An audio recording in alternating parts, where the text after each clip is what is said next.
What if I told you that the most brilliant minds of history often died in obscurity, their revolutionary ideas dismissed as worthless junk? What if the very innovations that could have changed the world centuries earlier were gathering dust in forgotten workshops? Their creators, labeled as madmen or heretics? Tonight, we're going to explore the fascinating world of forgotten inventions. The brilliant minds who've created them, and the often tragic stories of why these innovations vanished into the shadows of history. Where are you checking in from tonight? What time is it there? Whether you're settling in for sleep, studying late into the night, or simply seeking some peaceful historical exploration, I'm grateful you've chosen to spend your time with us. If you truly enjoy these boring history stories, please consider giving this video a like and subscribing to our channel.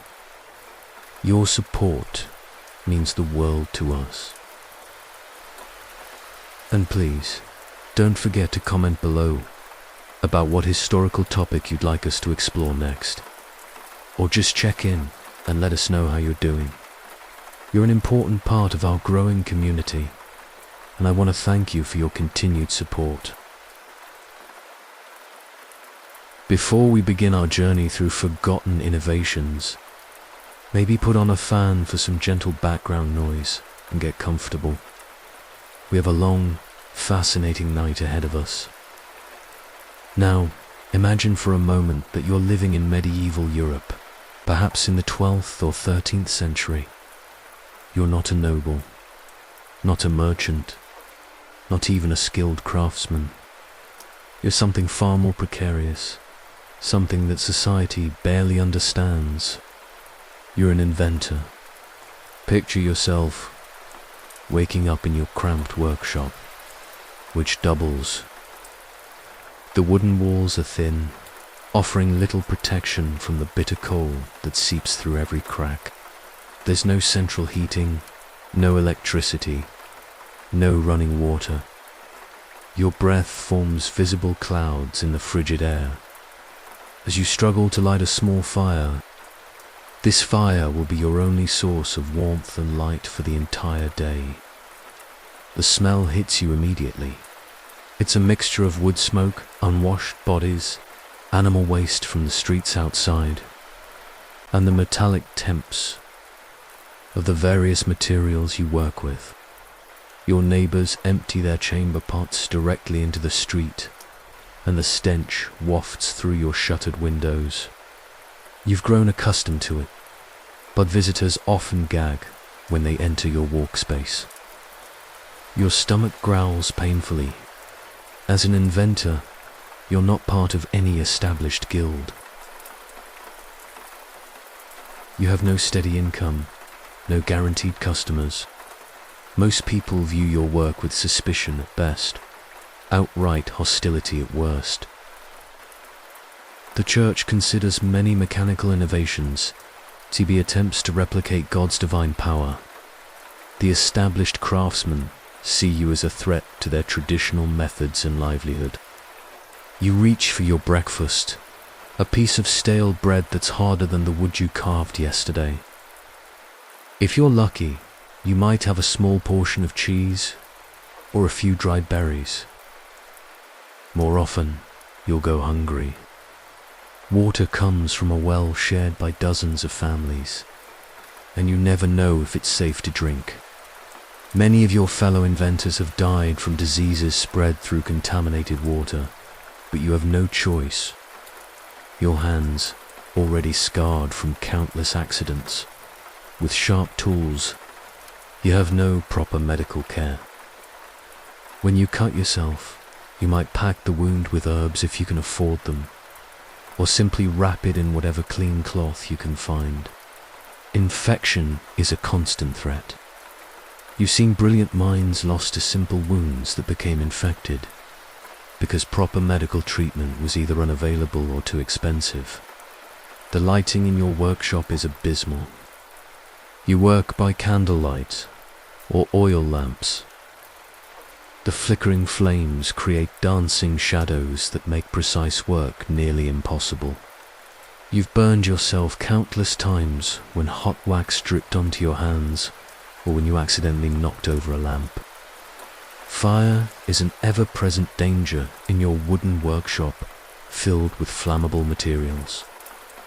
Your tools are crude by modern standards. You've made most of them yourself, hammering out metal implements on a small anvil. Your measuring instruments are imprecise, your materials often of poor quality. You dream of creating mechanical marvels, but you're working with technology that would seem primitive to a modern middle school student. The social isolation is perhaps the worst part. Your family, if they're still alive, probably thinks you've lost your mind. Your neighbors whisper about you, crossing themselves when they pass your workshop. Children are warned to stay away from the strange man who talks to himself and makes odd contraptions. You spend days, sometimes weeks, without meaningful human contact. When you do try to demonstrate your inventions, the reactions are rarely positive.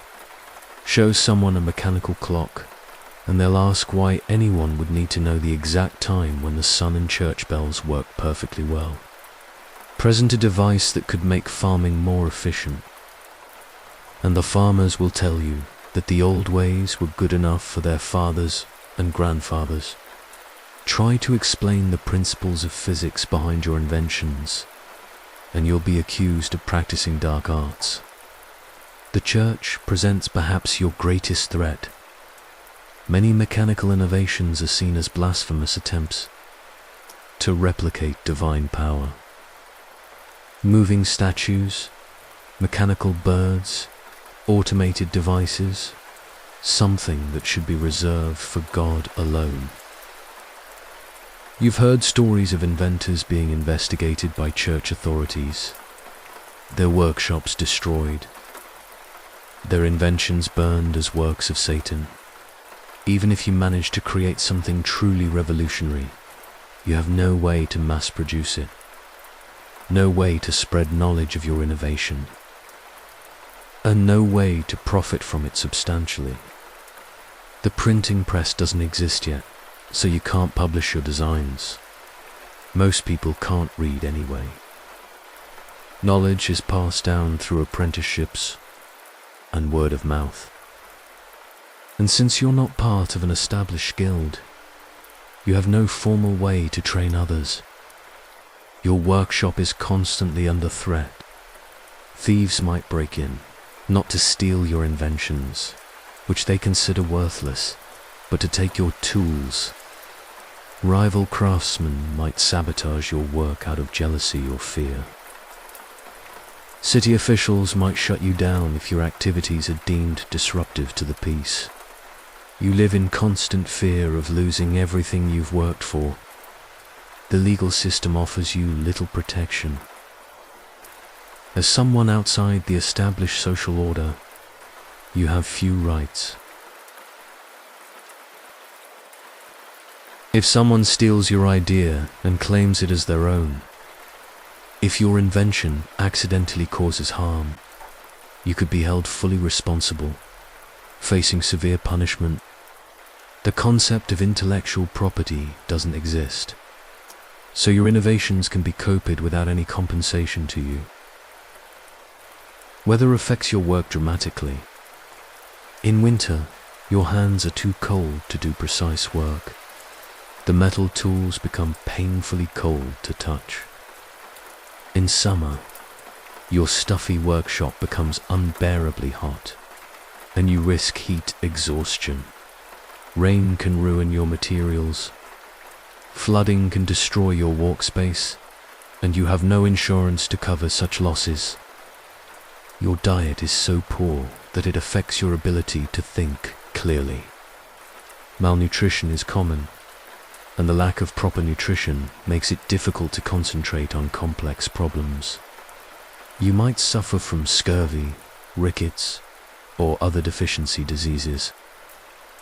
Your teeth, if you still have them, are likely rotting, causing constant pain that makes it hard to focus on your work.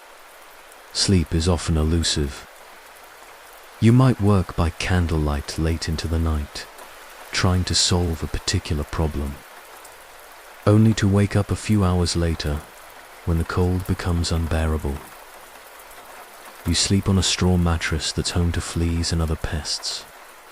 The sounds of the city, animals, drunken revelry, violent altercations. The constant stress of your precarious situation takes a toll on your mental health.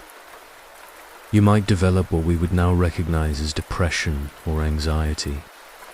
You question your life choices constantly. Why didn't you become a baker like your father? Why do you persist in this thankless, dangerous pursuit? Yet something inside you compels you to continue, to keep creating, to keep innovating. Your inventions themselves face enormous challenges. You lack the materials needed to create durable, efficient devices. Your understanding of physics and engineering lacks the mathematical foundation that would allow you to optimize your designs. You're essentially reinventing the wheel, so to speak, with each project, because there's no accumulated body of technical knowledge to draw from. Even if you create something remarkable, it might be lost to history, simply because no one bothered to record it. The few people who might have appreciated your work are probably illiterate. The literate classes, mainly clergy and nobility, have little interest in mechanical innovations. Your greatest achievements might die with you, leaving no trace for future generations. This was the reality for countless brilliant minds throughout history. They worked in isolation, facing enormous challenges, creating innovations that could have changed the world centuries earlier, if society had been ready to embrace them. Tonight, we're going to explore some of these forgotten inventions, the remarkable people who created them, and the tragic stories of why these innovations. Let's delve deeper into the specific challenges you'd face as a medieval inventor. Communication with other inventors or scholars is virtually impossible. There are no scientific journals, no conferences, no way to share your discoveries. You might spend years working on a problem that someone else has already solved, but you'll never know it. The isolation is intellectual as well as physical. Your workspace itself is a hazard. The wooden floors are uneven and full of splinters. You've made your own workbench from rough planks, and it wobbles with every hammer blow. Your storage consists of crude shelves and wooden boxes that you've built yourself. Organization is nearly impossible when you're working with primitive containers and no standardized system for cataloging your materials and tools. The procurement of materials is a constant struggle. You need metal for gears and springs, but iron is expensive and often of poor quality. You might have to travel for days to find a blacksmith willing to sell you the specific type of metal you need. Glass is even more precious and difficult to obtain. If you're working on optical devices, you're dependent on the few skilled glassmakers in the region.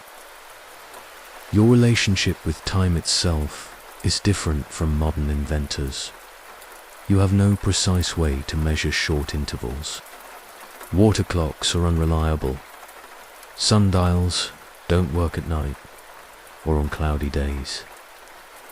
And mechanical clocks are exactly what you're trying to invent. When you're testing the timing of mechanical devices, you're reduced to counting heartbeats or using crude sand timers. This imprecision makes it difficult to optimize your inventions, or even prove that they work better than existing solutions. Documentation is another enormous challenge.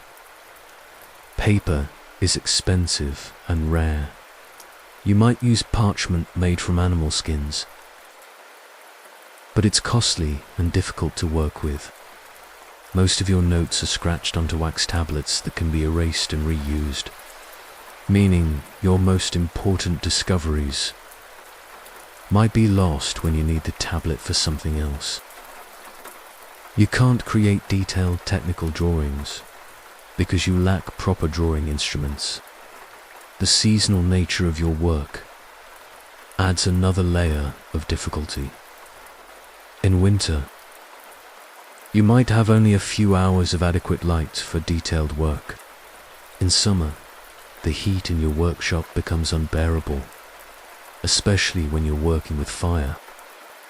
Spring brings its own challenges as melting snow and rain can flood your workspace, and you have no pumps or drainage systems to deal with water damage.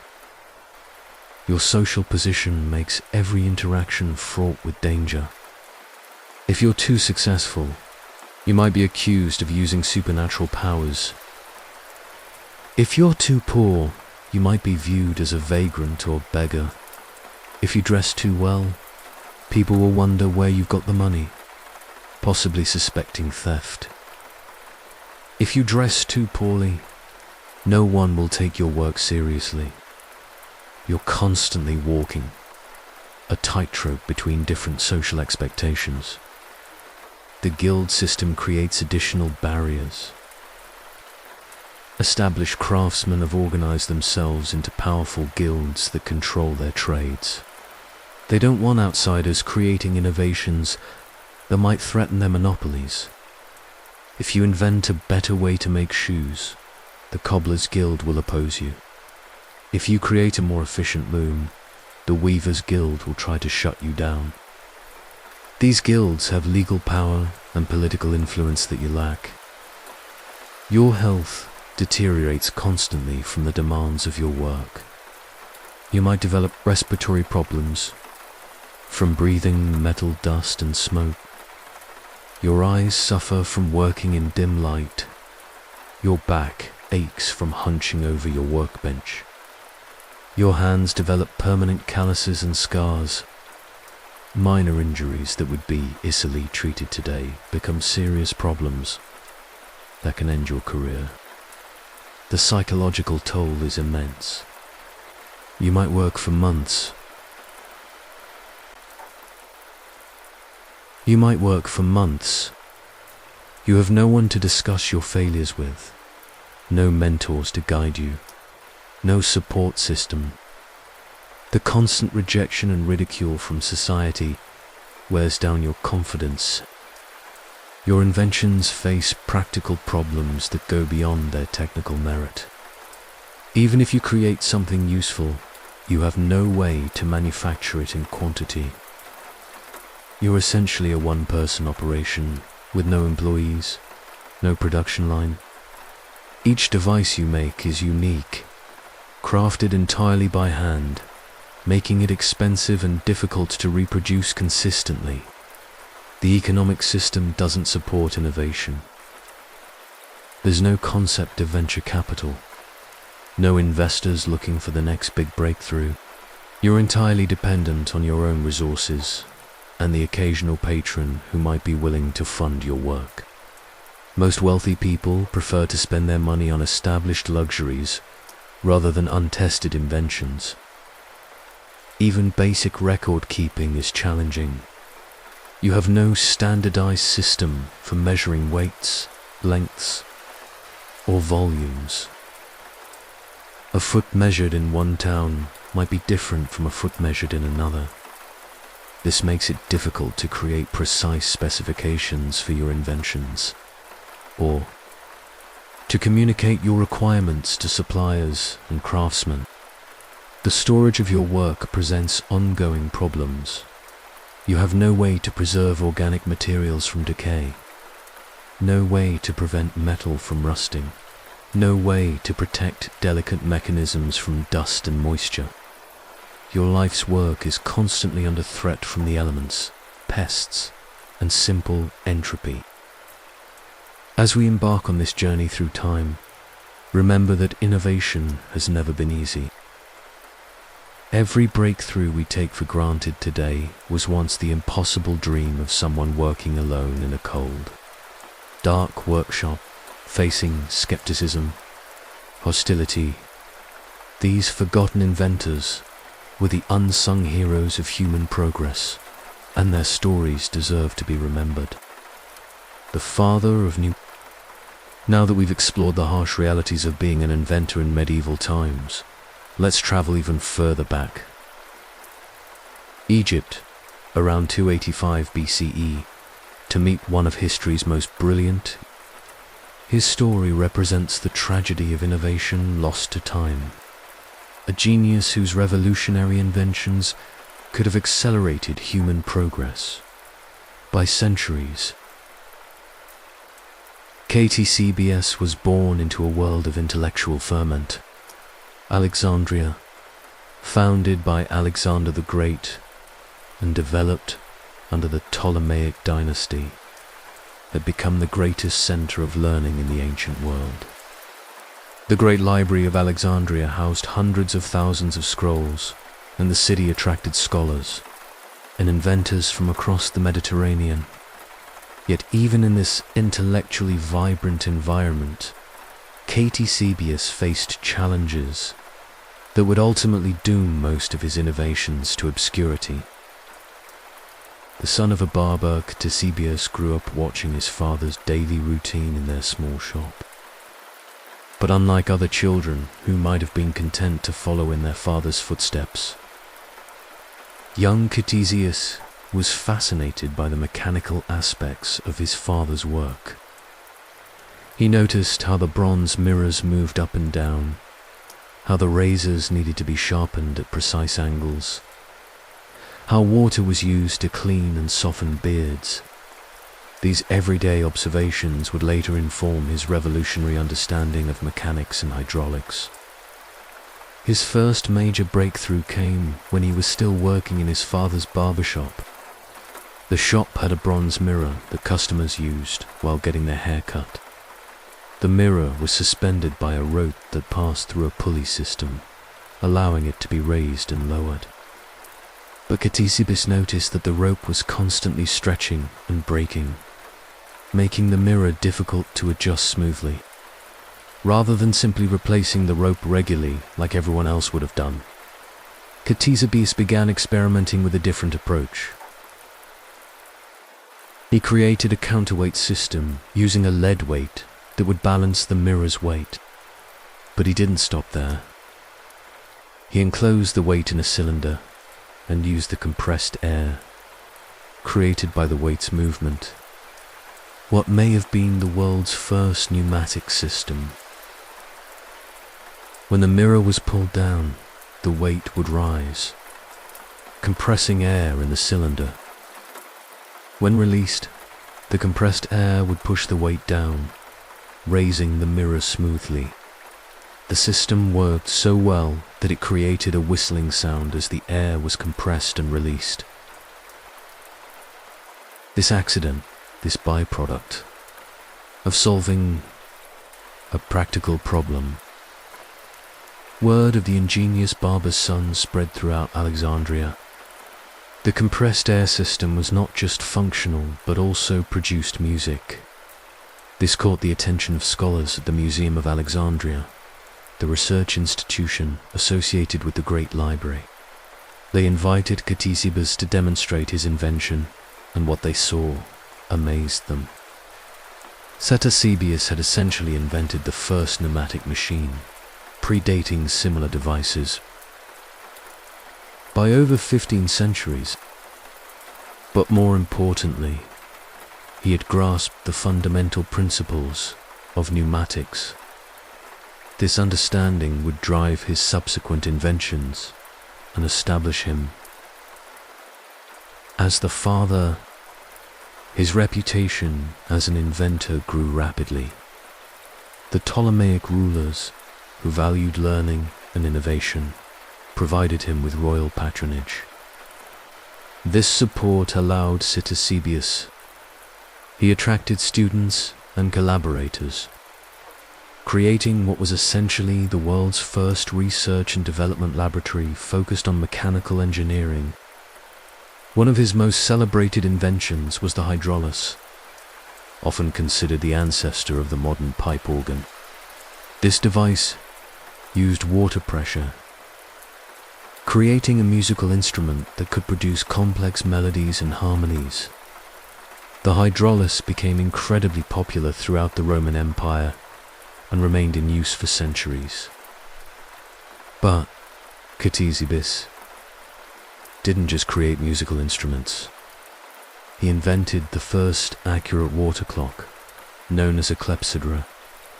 Previous water clocks had been unreliable because the flow of water changed as the water level dropped, making the timekeeping increasingly inaccurate. Ctesibius solved this problem by creating a complex system of gears and floats that maintained constant water pressure. His water clock was far more than a simple timepiece. It included moving figures that would appear at certain hours, bells that would ring to mark the time, and even a system for automatically adjusting the length of hours to account for seasonal changes in daylight. This last feature demonstrates Ctesibius's sophisticated understanding of astronomy. Perhaps his most militarily significant invention was the Ctesibian catapult, a siege engine that used compressed air rather than torsion. Traditional catapults relied on twisted ropes or sinews that would lose their elasticity over time. Ctesibius's pneumatic catapult maintained consistent power regardless of environmental conditions and could be adjusted for different ranges and projectile weights. The Ctesibian catapult was remarkably sophisticated. It used a bronze cylinder with a piston that compressed air when pulled back. When released, the compressed air would drive the piston forward, launching the projectile with tremendous force. The device was accurate, powerful, and reliable, representing a significant advance in military technology. But Ctesibius's genius extended beyond individual inventions. He wrote extensively about his work, creating what were essentially the first engineering textbooks. His treatise on pneumatics described the principles of compressed air and provided detailed instructions for building pneumatic devices. His work on hydraulics explained how water pressure could be harnessed for practical applications. Unfortunately, we know about Ctesibius's writings only through references by later authors, like Vitruvius and Hero of Alexandria. The original texts have been lost, along with detailed descriptions of many of his inventions.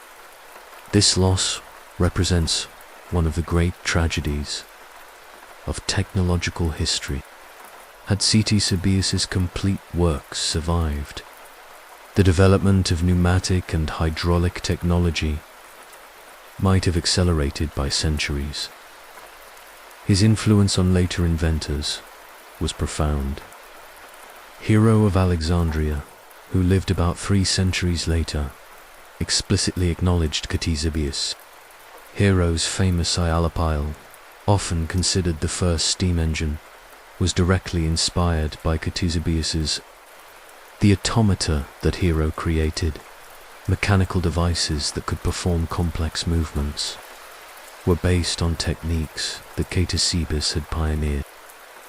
The Roman engineer Vitruvius, writing in the 1st century BC, devoted an entire chapter of his architectural treatise to machines invented by Ctesibius. He described the hydraulis, the water clock, and various military engines, providing some of our most detailed information about Ctesibius's work. But despite this recognition from later engineers, Ctesibius's inventions gradually disappeared from use. The hydraulis survived longest, continuing to be used in Roman circuses and theatres for several centuries. However, the complex pneumatic and hydraulic systems Ctesibius had pioneered were largely forgotten as the Roman Empire declined and the classical world's technological knowledge. The tragedy of Ctesibius's legacy lies not just in the loss of his specific inventions. He understood the principles behind them. He didn't just solve individual problems. He developed systematic approaches to engineering challenges. His workshop represented a model for technological development that wouldn't be seen again until the Renaissance. Consider what might have been different if Ctesibius's pneumatic technology had continued to develop. The principles he discovered could have led to steam engines a millennium and a half earlier. His understanding of precision mechanics could have accelerated the development of clockwork and other precision instruments. His systematic approach to engineering could have established a tradition of technological innovation that might have prevented the loss of classical knowledge. The story of Ctesibius, even in the most favorable circumstances, even with royal patronage, even with disciples to carry on the work, technological knowledge can be lost. The ancient world produced many brilliant inventors whose work disappeared, along with the civilizations that created them. Yet Ctesibius's influence persisted in subtle ways. The principles he discovered were rediscovered by later inventors, who may never have known his name. The pneumatic systems that power modern machinery. The hydraulic systems that operate everything from car brakes to construction equipment. The precision timekeeping mechanisms that regulate our daily lives. All of these technologies. His story reminds us that innovation often comes from unexpected places, and that the most revolutionary breakthroughs can emerge from solving mundane. Ctesibius didn't set out to invent new. He just wanted to make his father's barber mirror work better. But his curiosity, his systematic approach to understanding how things worked, and his willingness to experiment led him to discoveries that were centuries ahead of their time. What makes Ctesibius' story even more fascinating is the specific details of how his inventions worked, and the sophisticated engineering principles he employed. His water clock, for instance, wasn't simply a vessel with a hole in the bottom. It was a complex machine that demonstrated his understanding of fluid dynamics, gear ratios, and mechanical automation. Centuries before, the clock consisted of multiple chambers and tanks designed to maintain constant water pressure. As water flowed from the upper reservoir, it would turn a wheel with buckets attached to its rim. This wheel was connected through a series of gears to various display mechanisms. The constant flow rate ensured that the wheel turned at a steady pace, driving the time display with remarkable accuracy. But Ctesibius went beyond basic timekeeping. His clock included what we would now call programmable features. Different figurines would emerge from small doors at specific hours, performing mechanical dances or playing musical notes. Some versions included a mechanism that would drop pebbles into a bronze vessel, creating an audible time signal. The most sophisticated models could even adjust themselves for the varying lengths of daylight hours throughout the year. The engineering challenges involved in creating such a device. Ctesibius had to develop precise methods for calibrating water flow, create gears that would mesh smoothly despite being made entirely by hand, and design seals that would prevent water leakage while allowing moving parts to operate freely.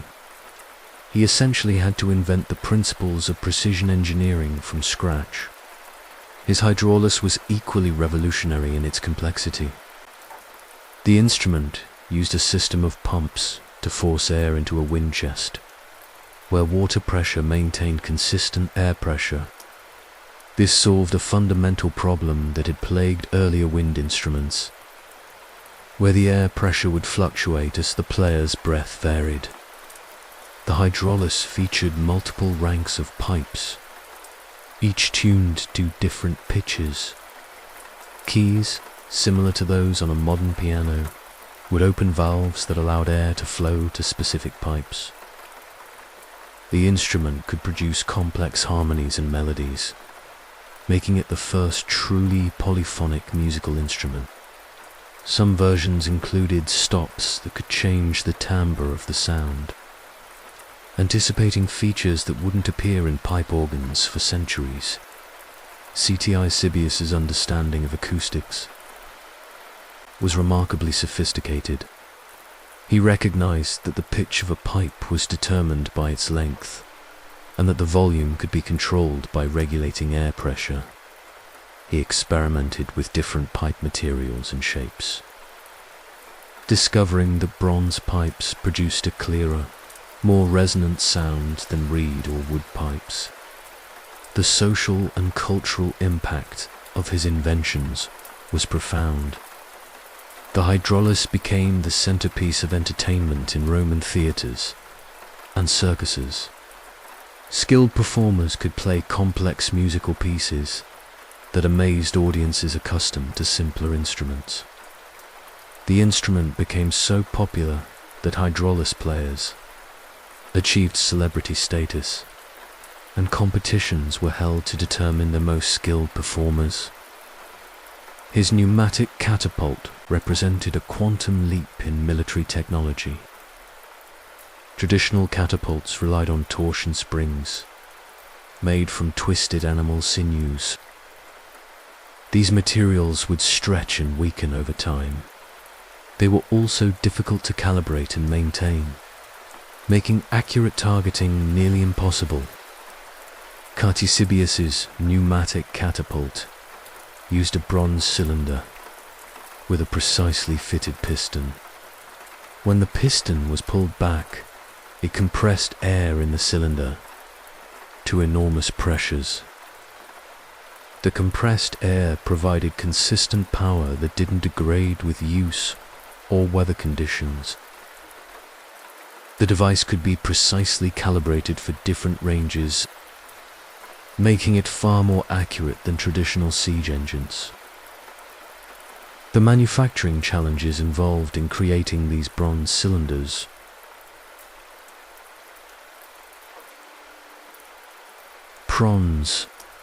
Ctesibius had to develop techniques for boring perfectly round holes in bronze, creating pistons that would fit precisely without allowing air to leak, and designing seals that would maintain pressure while allowing the piston to move smoothly.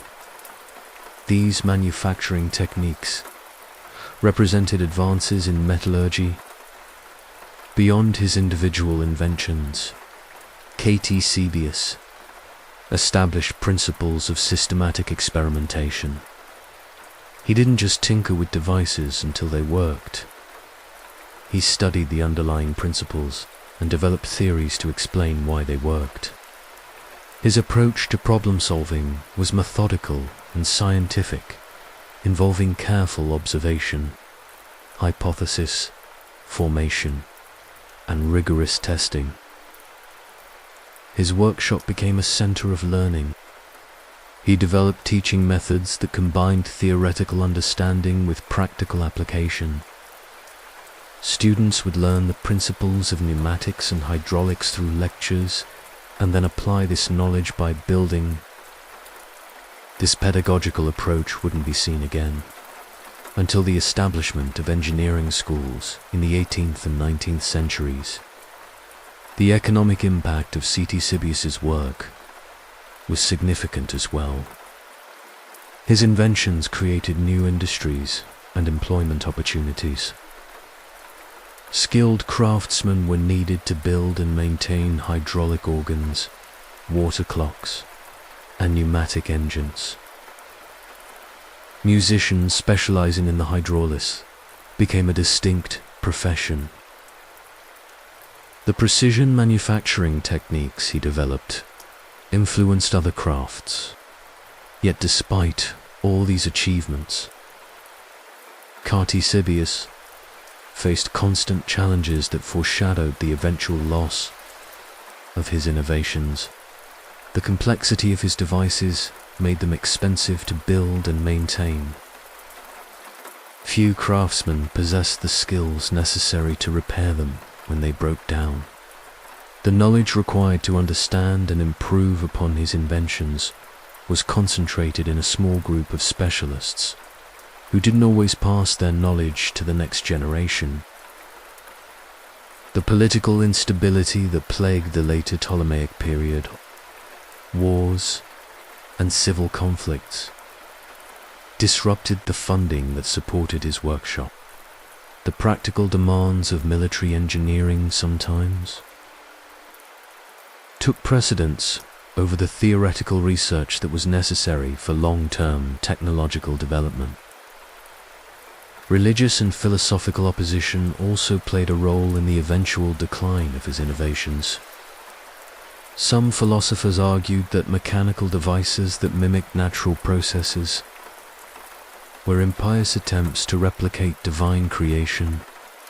Others contended that such devices made people lazy and undermined traditional skills and crafts. The gradual decline of Alexandria as a center of learning.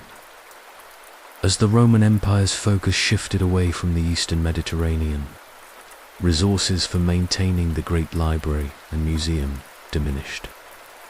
The scholarly community that had supported and preserved Ctesibius's innovations gradually dispersed.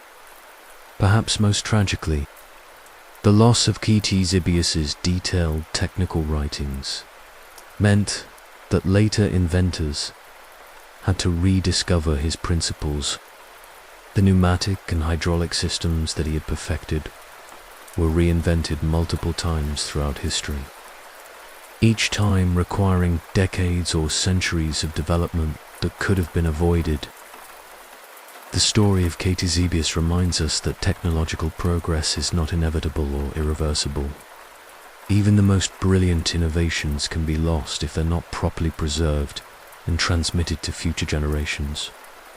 His legacy serves as both an inspiration and a warning about the fragility of human knowledge, importance of maintaining the institutions and traditions that preserve our technological heritage.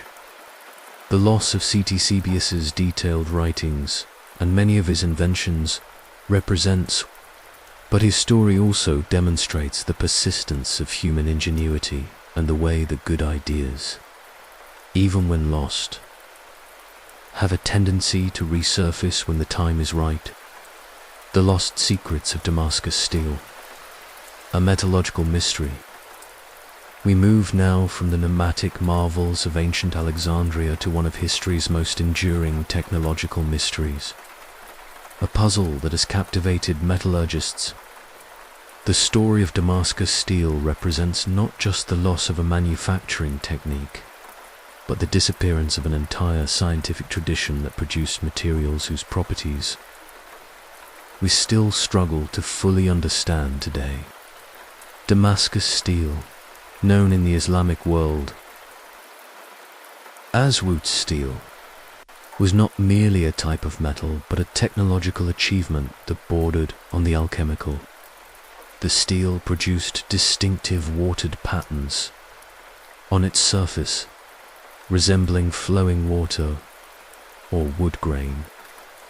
But these beautiful patterns were merely the visible sign of an internal structure that gave the steel properties that seemed almost magical.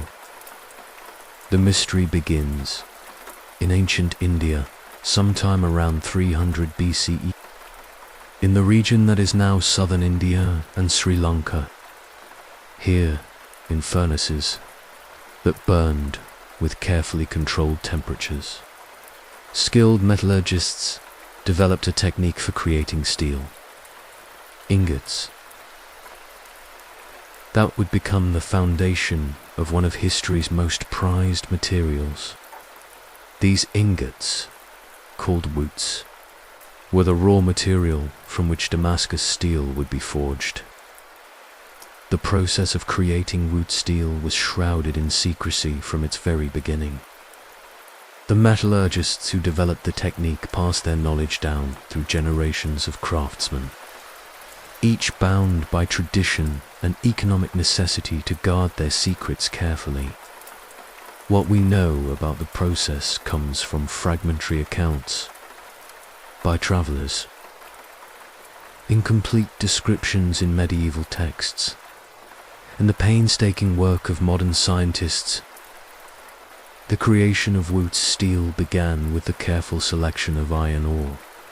Not just any iron would do.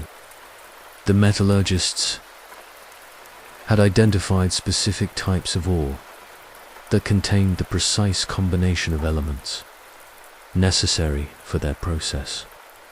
The ore was mixed with organic materials, possibly including specific types of wood or plant matter that would contribute carbon and other elements to the final product.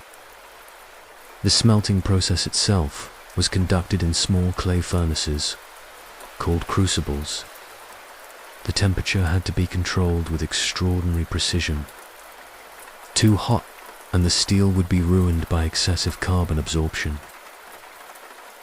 Too cool, and the chemical reactions necessary to create the steel's unique properties. The furnaces were fired with charcoal made from specific types of wood, and the metallurgists could judge the temperature, but temperature control was only part of the mystery. The timing of the process was equally critical. The materials had to be heated for exactly the right duration, cooled at precisely the right rate, and the entire process had to be conducted with a level of consistency that required years of training to master. The slightest variation in any of these factors could result in ordinary steel, instead of the extraordinary woot. The finished woot ingots were then traded across the ancient world, traveling along the Silk Road and other trade routes to reach the Middle East, where they would be transformed into the weapons and tools that made Damascus steel legendary. The Arab and Persian smiths who worked with woots developed their own closely guarded techniques for forging the steel into finished products. The forging process was as crucial as the original smelting.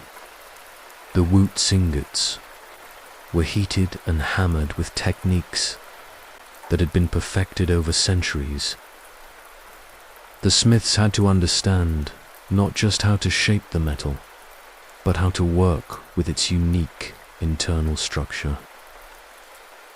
They developed methods for revealing the distinctive watered patterns that became the hallmark of Damascus steel, using acid etching techniques that would highlight the steel's complex crystalline structure. The properties of Damascus steel were truly remarkable. Weapons made from this material could hold an edge sharp enough to cut through silk scarves, yet were flexible enough to bend without breaking. Stories, some certainly exaggerated, told of Damascus steel swords that could cut through European armor, slice through other sword blades. Modern metallurgical analysis has revealed that Damascus steel's extraordinary properties.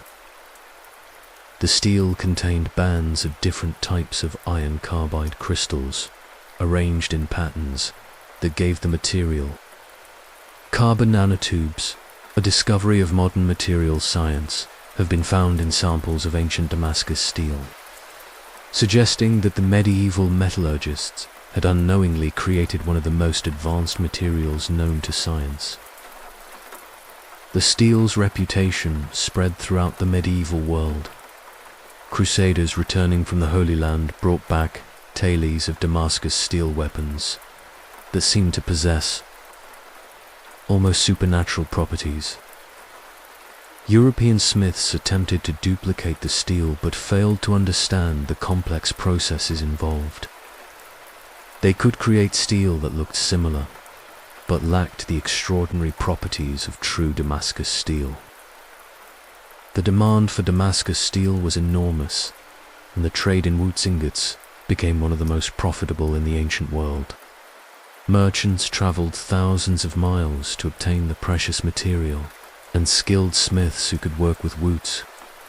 The steel became a symbol of wealth and power, with rulers competing to possess the finest Damascus steel weapons. But the very success of Damascus steel contained the seeds of its eventual loss. The techniques for creating Wootz steel were so specialized and closely guarded that they were vulnerable to disruption. The knowledge was concentrated in a small number of workshops, passed down through families and guilds that jealously protected their secrets. This system worked well for centuries, but it was fragile.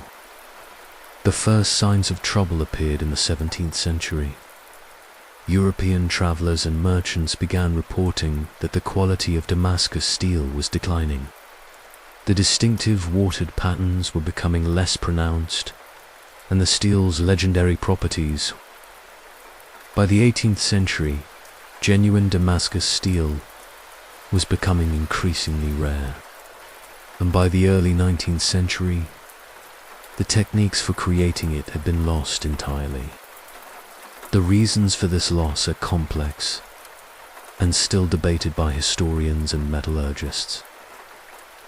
One theory suggests that the depletion of the specific iron ore deposits that provided the raw materials for wood steel made it impossible to continue the traditional process. The metallurgists had relied on, or with a particular combination of trace elements, and when these deposits were exhausted, no suitable substitute could be found. Another theory focuses on the disruption of trade routes and the decline of the traditional guild system. The rise of European colonial powers disrupted the ancient trade networks that had connected Indian steel producers. Political upheavals and wars scattered the communities of skilled craftsmen. The advent of modern industrial steel production may have also played a role. As European steel became more widely available and less expensive, the demand for the costly and time-consuming process of creating Damascus steel declined. The economic incentives that had sustained the tradition for over a millennium disappeared almost overnight. Perhaps most significantly, the knowledge itself may have been lost. The techniques were so closely guarded that they were never written down in detail. Each master craftsman taught only a few apprentices, and the loss of a single generation of skilled workers could break the chain of knowledge permanently. This appears to be what happened in the early 19th century, when the last masters of the art died. The mystery of Damascus steel has fascinated scientists and historians for over 2 centuries. Numerous attempts have been made to recreate the lost techniques, with varying degrees of success. Some modern metallurgists have created steel with similar properties and appearance, but whether these recreations truly duplicate the original processes remains uncertain. The search for the secrets of Damascus steel has led to important discoveries in materials science. The study of the steel's microstructure has contributed to our understanding of how metals behave at the atomic level. The carbon nanotubes found in Damascus steel have inspired research into new materials with similar properties. The techniques developed by medieval metallurgists have provided insights that have applications in modern manufacturing. Archaeological investigations have uncovered some of the furnaces and workshops where Wootz steel was produced, providing clues about the temperatures and techniques used. Analysis of slag and other waste products from these sites has revealed information about the materials and processes involved, but many questions remain unanswered, and the complete recreation of authentic Damascus steel remains elusive. The story of Damascus steel illustrates how technological knowledge can be lost, even when it represents centuries of accumulated expertise. The techniques for creating this remarkable material were the product of countless generations of skilled craftsmen, each building upon the knowledge of their predecessors. Yet this entire tradition disappeared within a few decades, leaving behind only tantalizing clues and incomplete descriptions. The loss of Damascus steel represents more than just the disappearance of a manufacturing technique. It symbolizes the fragility of human knowledge and the importance of preserving and transmitting technical expertise. The medieval metallurgists who created this remarkable material possessed a deep understanding of chemistry, was expressed through practical skill rather than theoretical knowledge. When this practical tradition was broken, the scientific understanding it embodied was lost as well. Modern efforts to recreate Damascus steel have required the combined efforts of metallurgists. This interdisciplinary approach has yielded important insights, but it has also highlighted how much knowledge was embedded in the hands and minds.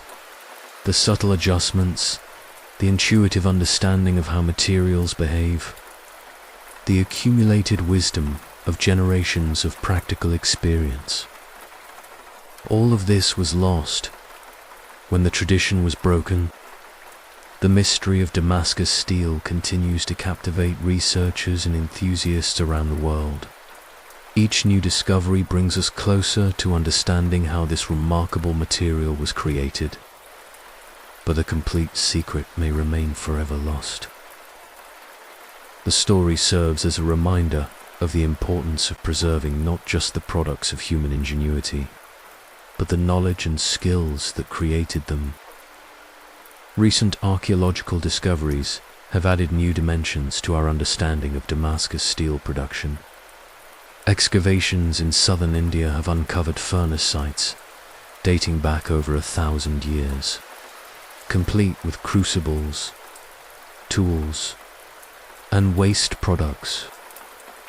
Analysis of these materials has revealed sophisticated understanding of chemistry metallurgists possessed without formal scientific training. The furnaces themselves were marvels of engineering, built into hillsides to take advantage of natural wind patterns. They featured carefully designed air channels that created precise temperature gradients.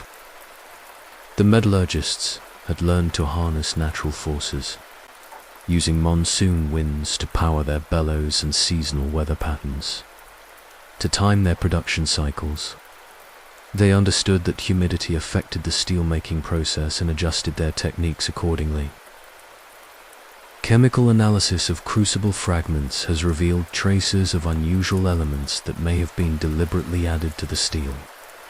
Vanadium, chromium, and molybdenum appear in concentrations, but intentional additions that enhance the steel's properties. This implies that the ancient metallurgists had identified these elements centuries before modern chemistry explained why they worked. The social organization of Damascus steel production was equally complex. The furnaces were operated by specialized castes of metal workers whose knowledge was passed down through hereditary lines. These communities maintained strict rules about who could learn the techniques, when production could take place, and how the finished products could be distributed. The entire system was embedded in religious and cultural practices that gave the steel-making process. The trade networks that distributed Damascus steel extended far beyond the simple exchange of goods. They carried with them cultural practices, religious beliefs, and technological knowledge that influenced societies across 3 continents. The steel became a symbol of Islamic technological superiority. contributing to the reputation of Muslim craftsmen and reinforcing trade relationships. European attempts to understand Damascus steel led to some of the earliest systematic studies of metallurgy. Renaissance scholars like Leonardo da Vinci and Vannocchio Biringuccio wrote about their observations of steel making, though their understanding was limited by the lack of scientific instruments and theoretical frameworks. These early investigations laid the groundwork for the development of materials science as a formal discipline. The decline of Damascus steel production had cascading effects throughout the regions where it had been made. Entire communities that had depended on the steel trade were forced to find new occupations. The skilled workers who had maintained the tradition scattered to different regions, taking fragments of knowledge with them but never reassembling the complete process.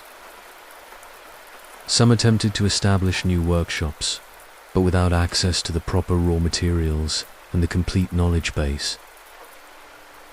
These efforts, the psychological impact of losing Damascus steel was profound for the cultures that had created it. The steel had been a source of pride and identity, representing the pinnacle of their technological achievement. Its loss was seen as a sign of cultural decline. This perception, while oversimplified, influenced how these societies viewed their own capabilities and their relationship with the emerging European powers.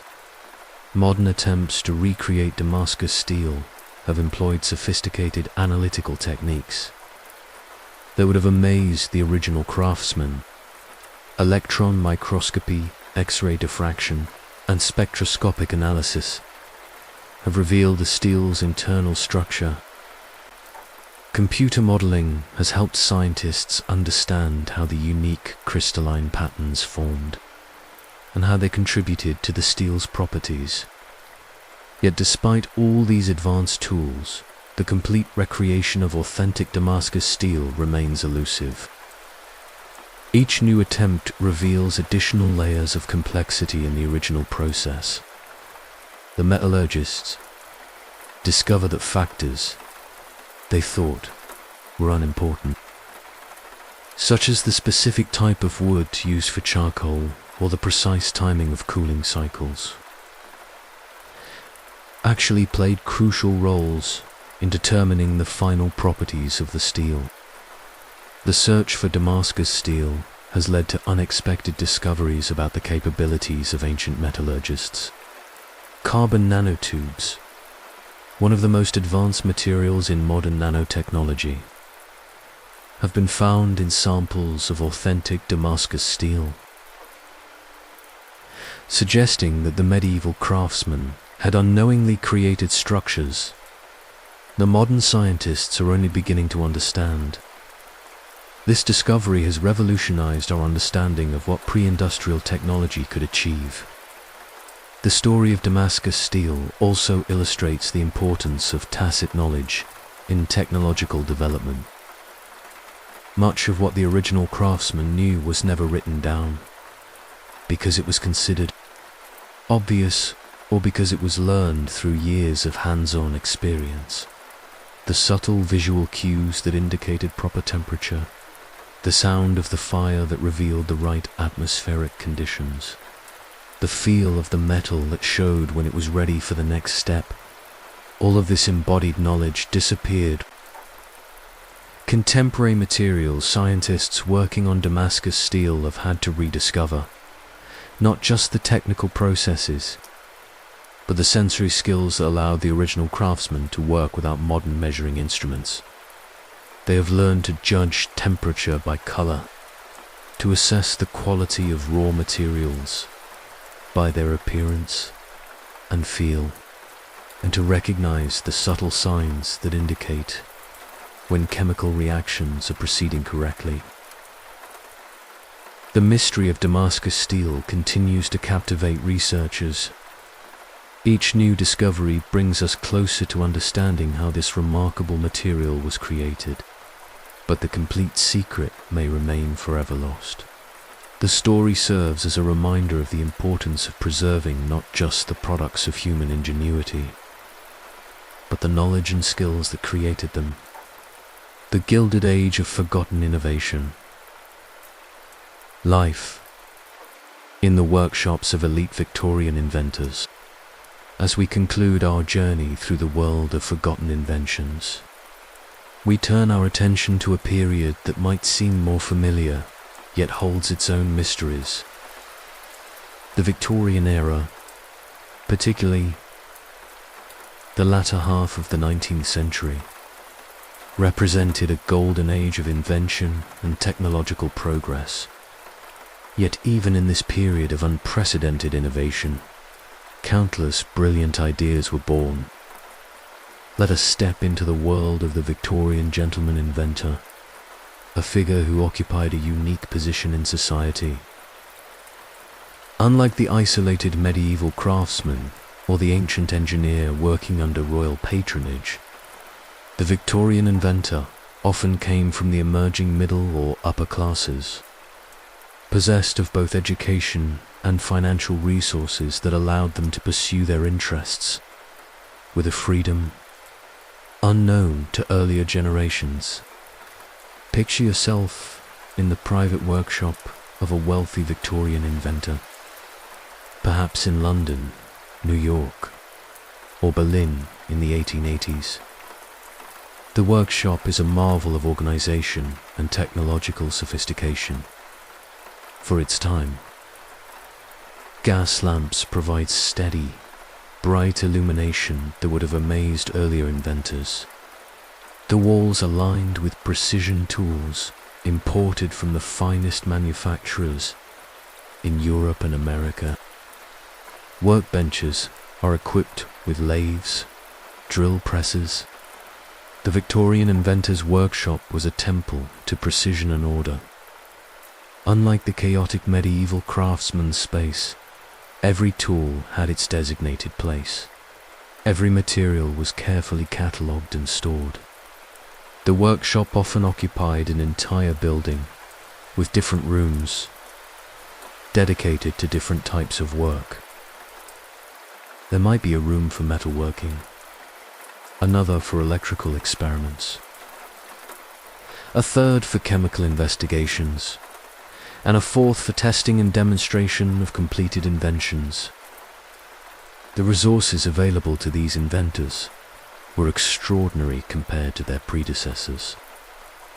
They had access to precision steel, pure chemicals, and manufacturing techniques that could produce parts to tolerances measured in thousandths of an inch.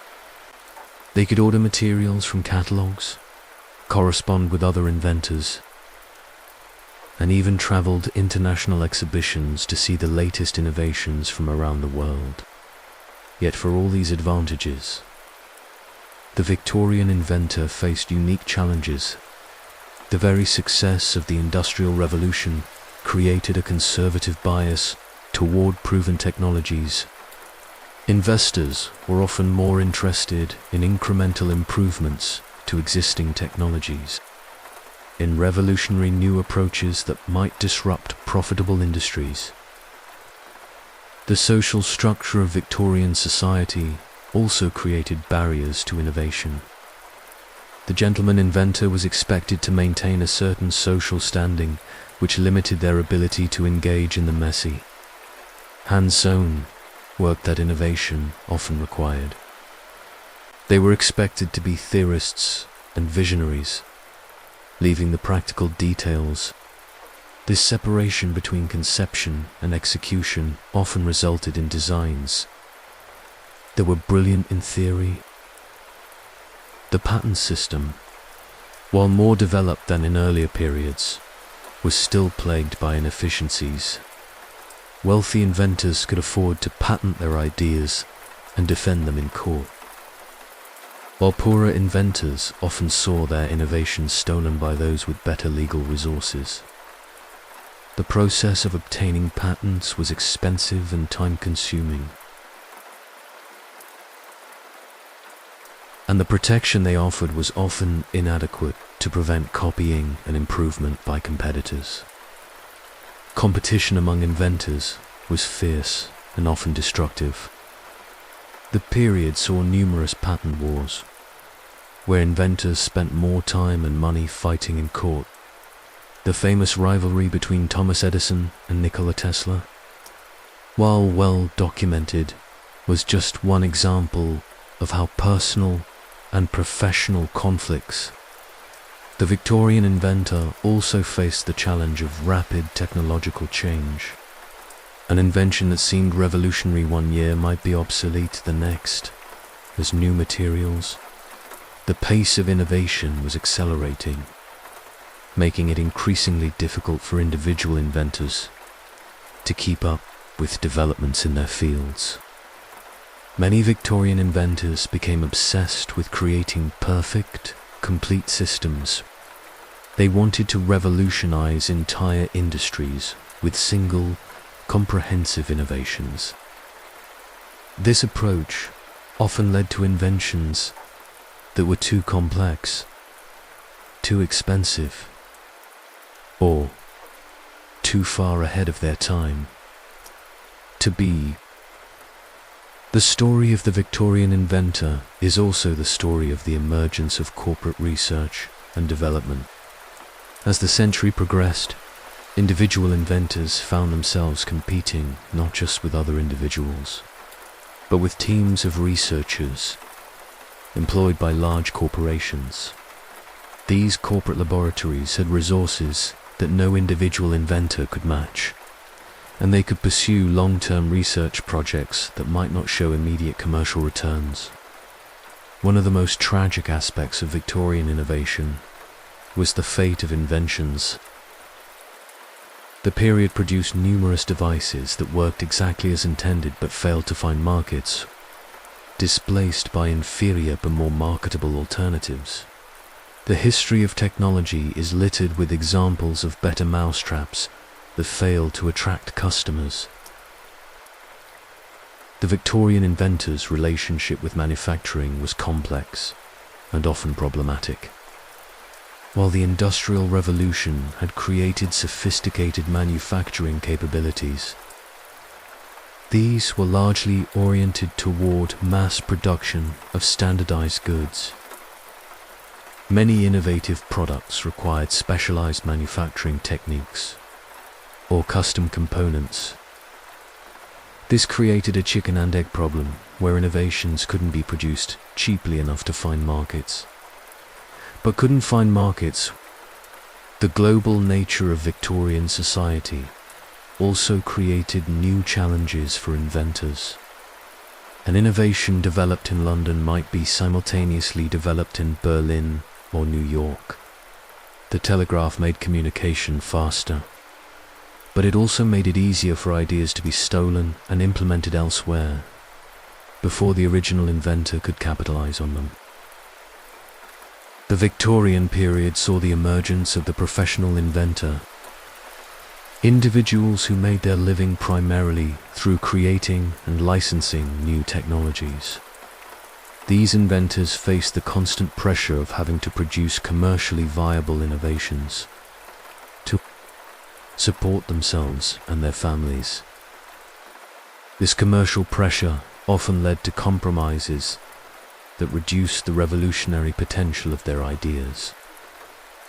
The workshop of a successful Victorian inventor was a place of constant experimentation and revision. Unlike earlier inventors who might work on a single project for years, Victorian inventors often pursued multiple projects simultaneously, hoping that one would prove commercially successful. The workshop was filled with half-finished prototypes, abandoned experiments, and promising ideas that lacked the resources for full development. The Victorian inventor's day began early and ended late. They corresponded with suppliers, customers, and other inventors. They supervised skilled craftsmen who built their prototypes. They conducted experiments, recorded results, and planned modifications. They met with potential investors, demonstrated their inventions to visitors. The life of a successful inventor was busy and demanding, requiring skills in business, engineering. The social life of Victorian inventors was often centered around professional associations and clubs. These organizations provided opportunities for inventors to share ideas, collaborate on projects, and stay current with developments in their fields. They also served as venues for displaying new inventions and making professional connections. The Inventors Club became an important institution in the technological development of the era. The failure rate among Victorian inventors was high, but the rewards for success could be enormous. A successful invention could provide financial security for life, social recognition. This combination of high risk and high reward, but it also meant that many talented individuals spent their lives in poverty, despite their contributions to technological progress. Many successful inventors took on apprentices or assistants who learned the trade. These relationships were crucial for preserving and transmitting technical knowledge, but they were also vulnerable to disruption. When a master inventor died or retired, the accumulated knowledge of decades might be lost if it hadn't been properly documented or transmitted. The documentation practices of Victorian inventors were generally better than those of earlier periods, but they were still inadequate by modern standards.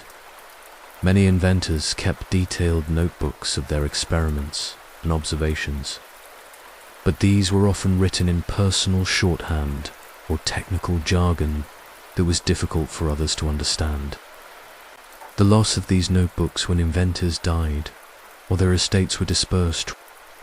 The Victorian period also saw the emergence of invention as entertainment. Public demonstrations of new technologies became popular social events, and inventors often found themselves performing as much as innovating. This performative aspect of invention could be both beneficial and detrimental. While it helped generate public interest and potential investment, it also encouraged inventors to focus on spectacular but impractical devices rather than useful but mundane innovations. The international nature of Victorian society meant that inventors were part of a global community of technological innovators. They corresponded with colleagues around the world, shared ideas and techniques, and collaborated on projects that spanned continents. This international cooperation accelerated technological progress, but also increased competition and the potential for conflicts over intellectual property. The Victorian inventor's legacy is complex and contradictory. The period produced many of the technologies that would define the modern world, but it also saw the loss of countless innovations that might have led to different and possibly better. The inventor's workshop of the Victorian era was a place of both tremendous creativity, where brilliant ideas flourished and died. As we conclude our exploration of forgotten inventions, we're reminded that technological progress is not a straight line from primitive to advanced, but a complex web of discoveries, losses, and rediscoveries. The medieval inventor working alone in a cold workshop, the ancient engineer supported by royal patronage, the metallurgist guarding family secrets, and the Victorian gentleman tinkering in his well-equipped laboratory. These forgotten inventions and their creators remind us that innovation is a fragile process. Resources, social support, and historical circumstances. Many of the technologies we take for granted today might have been developed centuries earlier under different conditions, while others might never have emerged at all. The story of forgotten inventions is ultimately a story about human curiosity, creativity, and persistence in the face of obstacles. It's about the countless individuals who looked at the world around them and imagined how it might be improved, who spent their lives trying to turn those visions into reality, and who often failed not because their ideas were flawed, but because the world wasn't ready for them. As you settle in for sleep tonight, perhaps you'll dream of these forgotten inventors and their lost innovations. Perhaps you'll imagine what our world might look like if their ideas had survived and flourished. And perhaps you'll be inspired to look at the world around you with the same curiosity, remarkable individuals to push the boundaries of what was possible. Thank you for joining us on this journey through the boring history of forgotten inventions. Your continued support and engagement make it possible for us to explore these fascinating stories from our past. Sleep well and dream of the innovations that might have been. Until next time, this is your host, wishing you peaceful rest